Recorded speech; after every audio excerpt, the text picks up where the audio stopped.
gusto ko yung nanonood talaga tayo. Kahit ex na lang. Ganyan ako kabangis. Okay. Alam mo, Jmar, pinasaya mo kami lahat. Maraming salamat. Salamat po. Ano naman po ang mga comments ninyo, guys? It's really unbelievable.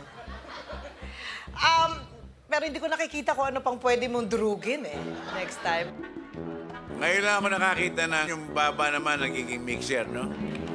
Whatever happens, kung ano man yung mga maging desisyon namin, ang importante na patawa mo kami lahat. Opo, yeah. Uuwi kami ng masaya. Ako gusto ko yung ginagamit niya yung...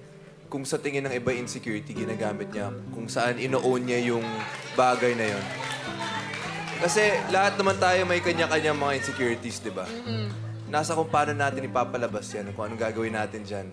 Kaya saludo ako sa'yo, Jmar. But we have to vote, bro. Magka-pogi pala tayo. Partida na, hindi pa ako nagtatanggal ng ano. Ay. Jmar, Yes mahal po. kita pare, pero for now, it's a no.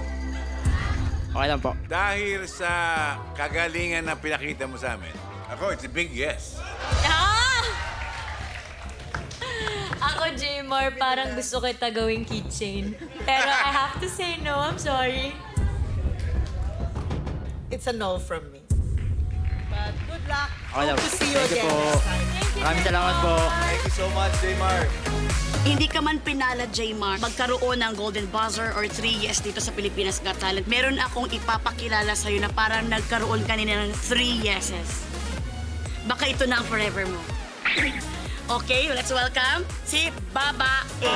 Hi, asawa ko!